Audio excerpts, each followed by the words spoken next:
Like when I say this, I mean it. And I don't know, you've probably heard this 100 times, but I guess how does it feel to step back and say, I am legitimately comparable to Jackie Robinson in terms of what I did for the sport? Like all the minutia aside, like that accomplishment is it's so enormous. Like, do you process that? Do you view it that way? Honestly, I don't really spend too much time thinking about it. Like, Think about it. I don't really spend too much time thinking about it at all. Like, especially like since like the pandemic and everything, and we've like really been home and like wearing face masks and everything like that. We were in Hawaii visiting one of Travis' best friends, Claude, and we were talking about face masks. I'm like, dude, I love face masks. It's like I feel like I got like my life back. I can like look people in the eye and have like different conversations. I'm like I'm not having like the same conversation over and over of like about me. So it's just like, oh my god, it's been really cool. And Claude is like, oh yeah, like I forgot you're famous. So I'm like, dude, like me too. Like this whole year has been like the most like not famous year I've had like since all of this. So does it Like make you I forgot. uncomfortable? What? Does it make you uncomfortable when you look at like accomplishments in that scope? No, I think it's just not the kind of thing that you think about all day every day. Stuff happens and it's great, and then the next day happens and there's other things happening. Like our car almost ran out of gas on the way to coffee and it was cold. So Like that was my you don't morning. take much you don't take much pride in it. No, I just don't wake up being like, "Man, I accomplished so much stuff." Like that's not like my day to day. Like that's something I get like reminded of. It's not like Sure. a state of mind that I exist in at all times. And But some I'm people, asking you, I'm asking you so people listening could understand, because the perception is if they did anything 1% of what you did, that's what life would be about, right? And I think you're kind of making the point that I did that and several other things, and I live A a couple, life. just a couple other things. Exactly, but she doesn't even really, I can tell, want to talk about it. But everyone listening, they're listening because they want to accomplish this thing, right? That it has importance to them and their family and their minds. And when it's her that you view it like that, a lot of people wouldn't understand that. And not to say that it's wrong, they just wouldn't understand it. Well, I think one of the things that like Jason kind of talked about it when we were on the when we were doing this, and talking about how it's kind of like discouraging in a way, right? But how we always talk about there's no destination, there's just life, and you're gonna go through it and you're gonna accomplish things, but then it just keeps going. Like what are you gonna do when you accomplish that one thing? When you make your $1,000,000, what are you gonna do? Go ahead, Right. John. So do you think that's part, and this could go to either one of you, do you think that's part of the continued success, right? From the Olympics, UFC, WWE, movies, all like, because you're not focused on this fucking monster accomplishment, and it's just like next, the way I refer to it is like, yeah, no victory laps, just keep moving. Do you think that's why you continue to do big things? Do you think that is it? well, I think that's kind of what that Olympic medal taught me. Like that it wasn't like, oh, you can be happy about this forever now. And there are like, this is probably gonna sound terrible, but like I've known a lot of people that like they're like that one goal that they accomplished is their entire identity. Like that it's their like, oh yeah, I threw the game winning pass of like, the championship game in my senior year of high school. And that's all I talk about forever. There's a lot of people who, this might sound terrible, but like they won an Olympic medal or something like that, in like 1992. And it's like all that they talk about forever. And that's their entire identity. And that's it's fucking great. I'm glad Right. you won the championship game, in your senior year in Texas and football country, Mm. like varsity blues. I'm really glad you had that moment. I'm like, I'm really glad that like you won that Olympic medal. Glad you had 9 sacks that year. Yeah. Yeah, like that's really awesome. But if that is the peak of your life and that is your identity, you're basically admitting it's all downhill from there, and I didn't want to admit that to myself. I guess I didn't want to be like, okay, that's it. I'm like, wait, that can't be it. And like the lack of fulfillment that came from what I thought was the pinnacle is what drove me to the next thing. And that's why I say a lot of times that me not winning the gold medal in the Olympics was the best thing that ever happened to me, because I might have been content. I might have been, oh, I'm the first American to ever win the Olympics in judo, and I'm done. And because of not reaching that goal, I had that something feeling unfulfilled inside of me, but I knew I didn't want to do judo anymore. That drove me to do MMA. And I think that like not retiring undefeated in MMA was the best thing that happened to me, because that means I still had something left in me, like I wanted to prove, and something I feel like I didn't quite get. And like, yeah, all of my goals are unrealistically high, but like coming just short of those unrealistically high goals, like everybody else is like, oh my God, that's amazing. But to me, I'm like, it's so terrible. I Right. didn't do the crazy thing that I wanted to do. But it also forces me to reset and reassess and be like, you know what? I think I'm gonna go be the first woman to headline WrestleMania now. And I'm like, okay, I did that. And I think I kind of learned from my past experiences with like WWE. I like set an exit date. I didn't wait to like obsess and then burn out. I was like, okay, well, I'm gonna do this thing. And like it wasn't a crazy, it was the craziest goal ever. Like WWE caught it. I was doing technically my second WrestleMania, my first match, my debut. We're getting ready for the debut match. I'm with Kurt Angle, and in the interview, I'm like, "Has it ever been a women in the main event of WrestleMania?" And they're like, "No, not the headliner." And I was like, "Okay, I'll change that next year." Ballsy fucking bitch that I hadn't had my debut yet. Right. And said that I was going to headline WrestleMania as the first ever woman to do it the next year. Like, what the fuck? What is wrong with me? And I'm like, oh man, you're probably that's a ridiculous goal. Like, but So are hey, you aware that like that I guess that belief is so extremely rare, right? So in my view, outside of the athletic ability and all that stuff, it's that belief in yourself that, yeah, I can do this from here to here to here, and I don't rest on my laurels. I don't rest on, oh, I was an Olympian or this. It's that constant belief that I can do more, that so many people, 99% of people, they don't have. Like, are you aware that you have something that 99.9% of people don't have mentally? Forget the accomplishments, mentally. I think that what I have that a lot of people don't is a willingness to get my heart broken, like fucking obliterated. Like I will set a goal and care so much about it that I will allow myself to like let it hurt that bad if it doesn't happen. And I think like a lot of people will not try their absolute hardest, or they'll set like a lower goal. So if it doesn't work out, they're like, oh, it didn't work out, but I didn't try as hard as I could. Or, oh, I got to this level. Like a lot of people like just want to be an Olympian. And that sounds terrible to say it like that. You're like, oh, they just want to be an Olympian. Like they just want to make the team.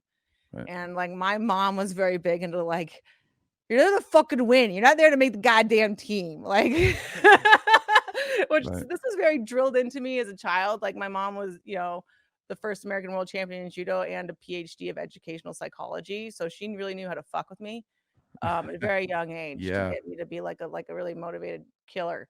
And How do you feel so, about that now? Like, do you feel like that was a huge part of the recipe to oh, succeed? definitely. Okay. Definitely. And like, and sometimes I'm like, when I was a kid, I'm like, my mom is goddamn psychopath. And like one of my favorite examples is my first like major injury, major. I was 11 years old and I broke my big toe in judo practice. And my mom made me run laps around the mat for the rest of the night. And she said, "What if After you broke your toe? after I broke my toe?" And she said, "What if you break your toe at the Olympics? You need to know that you can keep going." Like, and so I was running around. I'm like, my mom's crazy. Nobody makes their kid run around after they break their toe. That is so terrible. But she taught me a valuable lesson, and it was that like my body listens to me. I am not a slave to whatever signals are being sent to my brain from Right. my senses or whatever. Like I am the boss of my body. If my foot hurts, I can still make it do all the foot things, And Right. so yeah, there were a lot of times like that, and a lot of hours in the car where she would just be able to like preach and tell me her old judo stories and everything like that, and ways that she would like fuck with me and like to like she molded me into like the not just physically but the mindset, and I'm so lucky. At the time I thought she was insane, and now I'm like I can't wait to act insane to my own kids. So has that made you less emotional as a person, or how? Oh I'm no, no, shaking Trav, it. no. I'm extremely emotional, so emotional. Oh my God. I cry all the time, But but didn't you flip that emotion switch off when your mom was super fucking hard on you? Like, okay, I can't cry, I gotta run. oh no, No, I would cry the whole Oh, time. you would? yeah. It's a face Oh, leak. yeah. I had to It's a fake leak. I would Yeah. I was just so full of Gotcha. emotion and caring that I couldn't hold it in. Like Okay. it would leak out of my eyes, it would bleed out of my veins, it would spill out, and I wouldn't be I mean, I would be embarrassed and ashamed, and I would cry more. It would get in this vicious cycle of I would start crying, and then I'd be embarrassed I was crying, and then I would cry more, and my mom would be like, "Stop fucking crying," and my mom's mad at me, and then I'm crying more. So usually I got stuck. It really was like I'd get stuck in this like cycle of the first person who would throw me in practice, I would start to cry. Not because it hurt, because I was frustrated. I was offended that someone could throw me. Didn't matter if they're 50 pounds heavier than me and 10 years more experience. They threw me, I'd fucking first and start to cry. And then the cycle would start. I'd get embarrassed and I'm crying and I would cry more. And Would you then go back after them and get them back? oh yeah, but I'd be crying the whole time. And then Interesting. I would probably lock myself in the locker room and cry for another half hour after judo and then be like, "I suck at judo and I'm so Wow. embarrassed. I've been crying." But yeah. But I think That's a lot. I think what that would do, which she's an anomaly, is getting emotional and getting kind of embarrassed would shut off that emotion and then turn her into like a killer, right? She would get it would like be so emotional for her that it would just shut off and she would just go in and fucking throw the person that just threw her. Does that make sense? Of course. Like that was her switch, right? When she wasn't emotionally like crying or embarrassed or something like that, It's super interesting. do you see what I mean? So it's like Yeah. that weird anomaly where it's like, oh, you want to embarrass me? Okay.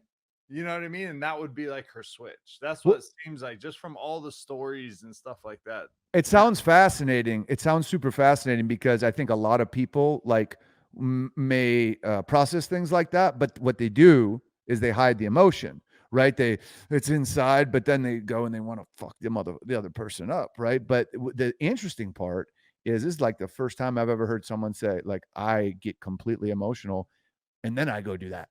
That's really interesting. Well, Like my I've mom, never like, heard that. she taught me to harness it. She was the I decided at 8 years old I would never cry again type.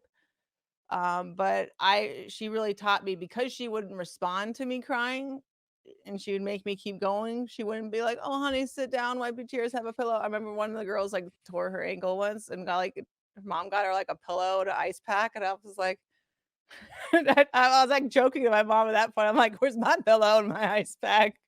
And Right. it became like something I was proud of eventually. But even in like fights, like, oh my, if there was a second that someone got one up on me, like when I remember like when like Carmouche got my back or something and Yeah, I everybody remember else that. was Yeah. cheering.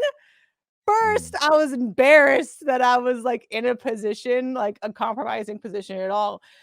then I was angry at everyone. I'm like, these motherfuckers are cheering about something going bad for me. Like, I was so upset. And dude. my sinuses was my face was like popping. Like I swear to God, my jaw like dislocated. My sinuses are popping. I'm offended by the crowd. And Intense. I'm trying to get this girl off of me. And like my nipple was about to come out because like they got the wrong bra. Like they gave me the weigh-in bra for the fight. So my nipple's coming out, my jaw's dislocated, my sinuses are popping. I'm embarrassed. And she's on your back cranking. At the crowd. What? You're angry at the crowd. I was mad at them. Like That's so many things going, and I was just like, and so I got her off of me and I fixed my bra the first thing. And then she kicks me straight in the tits. And I looked down at her, I'm like, you're never getting off the fucking ground again. I swear to God. It wasn't like this like I am a robot. It was the exact opposite of like every fucking emotion and observation possible. Interesting. And yeah, I hit her from the guard, and then I did a backflip into side control, which I really think no one appreciates how fucking cool that was. I backflipped into case gatami, which is what you call it in judo. Yeah, no, your judo shit was like the only person I can remember that did stuff that I like didn't understand was Carl Parisian back in the day, and your judo I couldn't fully like grasp it, but I can tell you I was like ringside when you put a tombstone on, was that Alexis Davis, right? Yeah, when the slam into the I was thinking like Taker's tombstone. I'm like, no, that man, was only Taker can do the tombstone. No, I mean, I've been to fucking 60, 70 UFC events. That was like the most devastating thing. I remember feeling, for everybody listening, what you came out and you clinched and you popped her once or twice and then she was done. And then she slammed her, which legitimately, being 10 feet away from it, looked like it was 90 to 100 miles an hour. And then when it hit the canvas, I've seen a lot of people drop. I fucking felt it. And my fucking chair moved. Okay.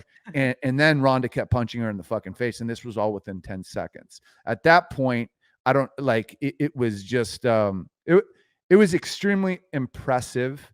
And I don't know if I've ever seen somebody like handle someone so efficiently and viciously at the same time. It's one of those moments. Like if you're a UFC fan or a fan of the sport, you'll never forget. It was that's what judo is. Yeah, I mean, it came from judo habits, so maximum efficiency, minimum effort, but also the fact that you would have like up to 7 matches in a day. You had to try and get them done as quickly as possible. Another thing that my mom taught me is, the first few seconds of a match is when the easiest time to win because the other person's not set yet. And so she purposely trained me to be immediate and to try and win immediately and not have that settle in period. But that actual, I have a scar on my knuckle right here. It's like goes all the way around from here all the way there. And I had an ongoing injury. I went to film Expendables, and then I lost the calluses on my knuckles. I didn't have anyone holding. I was training, but I wasn't actually impacting anything with my hands. And then I went to fast, and so then I came home. I started hitting, and all the skin came off my knuckles. And then I was like, fine, I'll go film Fast and Furious and come back home, and I'll be healed. And then I ripped the skin off again and again and again, and to the point that I actually started to form a ganglion cyst in my knuckle. And I had several fights where I literally had a hole in my hand for the entire training camp. I had to just keep covering it with Vaseline and keeping it disinfected and punching on it every single day, and then just try to get it healed right before the fight. And so that was for Misha 2. For Sarah Mcmahon, and Alexis Davis was right after that, right? Something like that. I just think that's a great thing for like the listeners to hear, just because I think when people look at, oh, this is a big event. This is a job interview, or this is my meeting with the executive.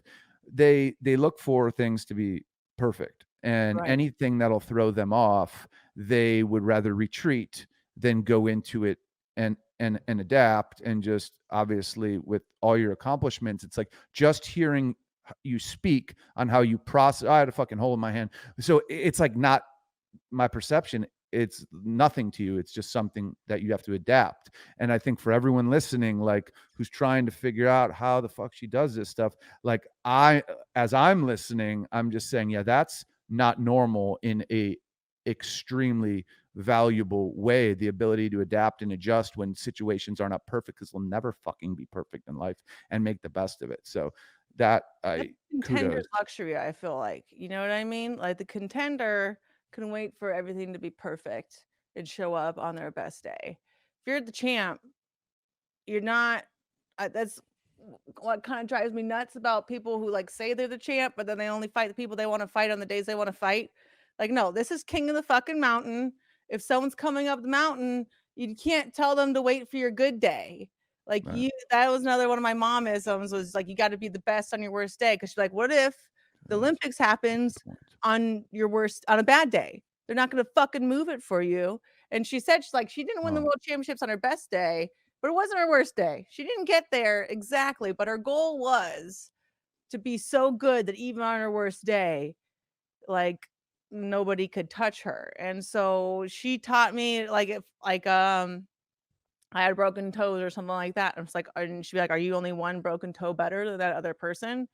Or if you're too big, if I was like, oh, my gi is too big, it's like, oh, your gi is what makes you like, is that's the difference between you and the other person. And so she drilled it into my head that even if everything is going wrong, I have to be better, especially if you're the champ. It is your responsibility to defend at all times. You can't pick and choose when it is. And so the story why I was getting there is after that fight, I'm like, I'm gonna get whatever this is in my knuckle removed after this fight. Cause Misha happened right after like all his movies and shit and other bullshit was going on. So much was going on. Then some like guys got hurt or whatever. I was always like, I'm gonna fight in August and February when the pay-per-view numbers are the worst because everyone else is getting injured and I'm told Dana I'd be the best fucking ever. So I stepped up for that shit. Fastest ever successful title defense in UFC history. 56 days after I beat Misha, I beat Sarah Mcmahon, which the numbers were lower because I didn't have time to freaking promote it. A lot of people didn't even know that I had another fight by then. But you know what? I told them I would be there for the company. And so I still had this thing in my hand, but I couldn't get it removed because Dana, remember, announced that fight at the post-fight press conference. I was at the post-fight press conference and he busted out the Sarah McMahon flyer. And she goes straight back into training camp. A lot of people forget that shit. I don't. And so then Dana was like, hey, we might have a match with you and Gina, but it's probably gonna happen in December. And I was like, well, I need a fight in the middle of the year so that I can be good by December. I can't just hit the whole year off. So give me one in like the summer. So then that's how we got Alexis Davis. She just beat Nunes or something like that. And so then I was like, after this fight, I'm gonna get the thing I take it out of my knuckle. This is the I swear to God. And yeah, the first like there was like a jab, whatever. Then I did like an overhand right and burst that whole thing open. 9 stitches. We never got a picture of it because I was hiding it from my mom. I didn't want her to freak out when she saw like the bone of my knuckle. So then she falls towards me. And I'm like, oh, what if she wakes up? You know, because I know she's going out, but I'm like, I clinched her as she was going out. I'm like, I should just fucking knee her on the way down. And she was still up kind of, but she was out. I'm like, I should just fucking throw her on the way down. And then she was like out, but I'm like, but what if she fucking wakes up? So then I'm sorry, it's going to hit her right away, but I never thrown anyone unconscious before. You know, people just like tuck their neck, but she like went limp. So then like I threw the first punch, but it like just missed her face. So then that broke my thumb in 3 places right there. So this 9 stitches, gash, broken fucking thumb. And I was like, I gotta punch her like at least 9 times in the face. So then I'm like, all on the same hand. This happened in 16 seconds. And I'm just like, hammered. Like my hand was like a fucking hamburger after that shit. Unbelievable. Right? I'll never forget because I remember Uriah Hall like hurt his toe in that same card. And they remember how they have like those backstage like UFC things, and he's in the back big like, ah, let's go, Right. he's freaking out, and I'm just like, hey guys, I think there's like something going on with my thumb right now, and they're like literally stitching together like my other knuckle. I'm like, I really feel like my thumb's not right. Like I was very calmly being like, I just want to let you guys know, I don't want to even freak out, but there's like something was going on with my thumb. And we didn't even know. We went to like go x-ray this hand, and they're like, oh yeah, well, we know why your thumb's messed up. It's like broken on 3 places, right where it attaches right there. So, but Fuck. the good news is you burst open the ganglion cyst and you don't have to remove it. There you Hey. go. There's something positive that comes out of everything. Trav, when you hear this as a fighter, I guess, and just like a thinker in that space, is there a lot that you admire knowing what it's like going to battle about her mindset? Oh yeah, I mean, a lot of this I wish I would have had in the earlier parts of my career. You know, just that mindset and What there's didn't you have that she just explained?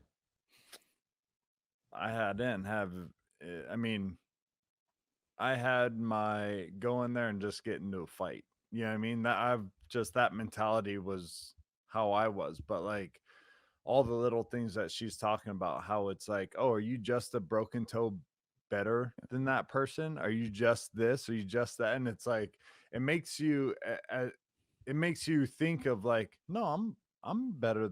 I'm way better than that person. Like I can beat them with a broken hand or a dislocated finger or so. Like those are the fights that I automatically start going back to. You know, where it's like, you know, the hamstring might be a little bit different because that fucks with the rest of your body, but like then I started thinking about both Verdun fights, and within the first minute of those fights, one, my hand shattered in the first minute, and then the second one, my it looked like a chicken bone, you know, Yeah, popping out of my yeah. skin, and it's like I looking back at those, they fucked with me at the time. But then if I would have had that in the back of my head, like is he only one hand better? Is he only a finger better than you? I think that would have boosted my confidence. It would have changed my mindset in the moment. Do you see what I mean? Yeah. Yeah. So it's like hearing that kind of stuff now, it's like, dude, I wish I would have had that. You know what I mean? Even though it's like it's kind of fucked up when you hear about her as a little kid, 11 years old, being a dad of 2 young boys, like that's the shit I want to pass on to them. You know what I Right. mean? I'm The glad that results speak. Yeah. yeah, exactly. I'm glad she's here so that she can do that. You know what I mean? Instead of like just, you know, kind of giving them shit as young men and being like, "Oh, why are you being such a sissy?" It's like, dude, well, are you only, you know, uh one toe better than that kid? It's like, well, what? And then it makes you think, you know what I mean? It gives you that confidence. It makes you think about yourself and everything that you've done, and then where you really sit. It makes you become very real with yourself. Right. You know what I mean? Because if you haven't been doing the work, then maybe it's like, well, I don't know if I'm that much. Well, then you better fucking get to work. Right. You know Right. what I mean? Like, if you haven't thought about it like that, then you have some work to do, son. You know what Gotcha. I mean? So, And you didn't have somebody as influential telling you those things that maybe dude, groomed it. Yeah. my Go ahead. entire athletic career was like shooting from the hip, Yeah.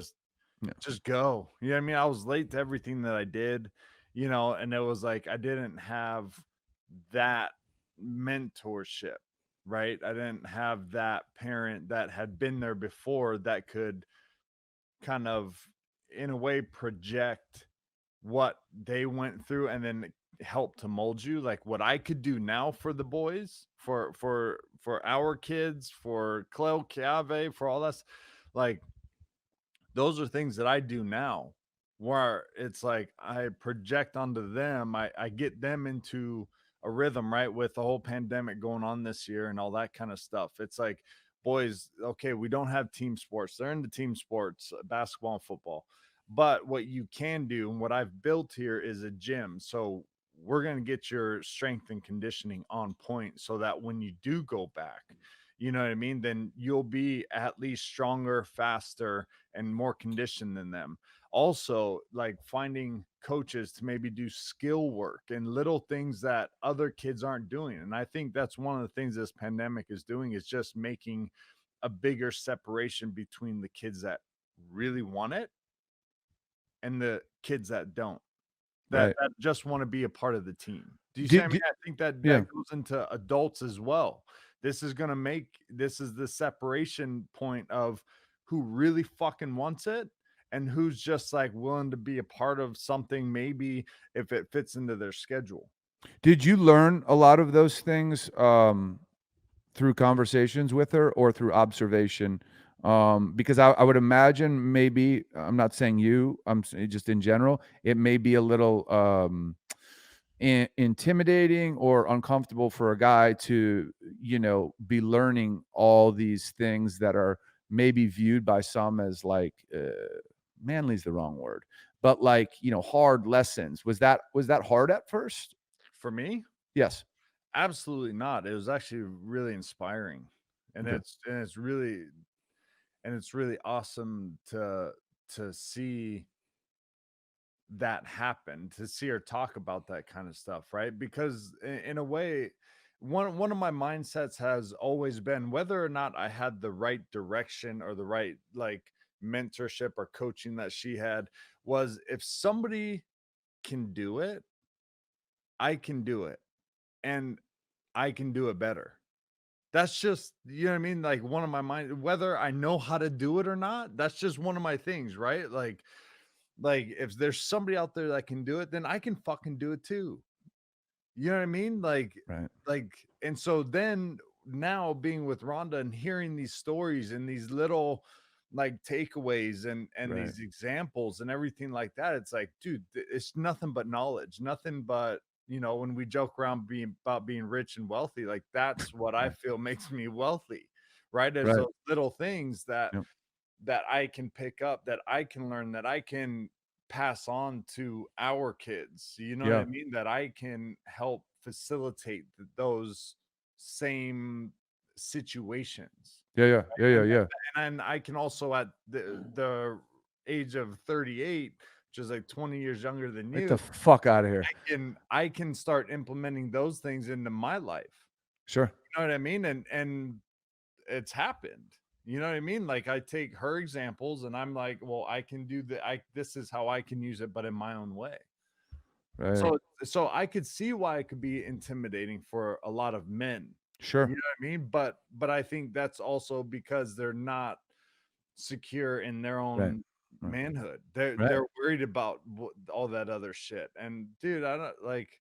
I'm married to Ronda fucking Rousey. Like, you know what I mean? You know how secure with yourself you have to be. You know what I mean? Yes. Yes. Absolutely. Your biggest win. Yeah, for S- for sure. absolutely. What I would say now is, what I would love to do is, because I know, we've talked about it a lot. You guys have a fucking awesome thing, awesome brand, awesome deal you have going with Browsey Acres. I'd love to get into how this stuff translates into business and dig into some pillars. Will you join us for one more episode, Rhonda? I will join you for one more episode, but I want to interject something really Sure, sure, quickly. absolutely. Yeah, yeah, yeah. That Trav is extremely humble, and he is like the greatest student that I have ever seen of anything before. And just one example is, it took him just as long to get started in MMA and get into the UFC as I did, except for I had, 10 plus years of experience in combat sports and he didn't. And his humility and able to just download information is something that I have never seen before, or like it is something is that I really admire about him, is he can start from 0 and just, like, not have any preconceived notions or any need to, like, posture, or, like, he's not afraid to suck at something at first and suck on the way to being great.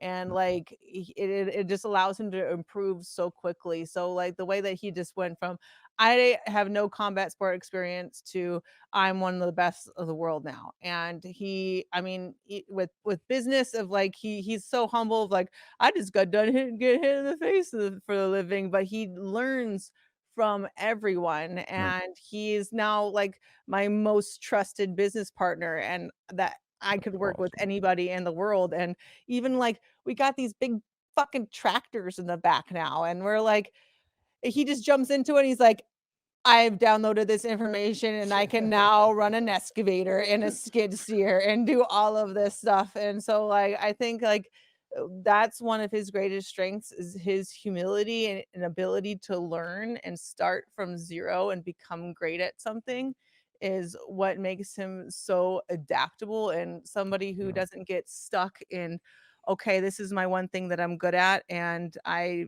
really don't feel like I can specialize in anything else or branch out from this. And I think a lot of people get stuck in that of like, this is my one thing that I'm good at, and I can't be good at anything else. And he has this ability to be great at everything because he can admit that there are things that he doesn't know en route to like being super knowledgeable. But even when he gets to that point, he's never like, "Oh, I'm so great at this." Da, da, da, da. He's always learning, always from everybody, and I think it's one of your most amazing traits. I love you so much.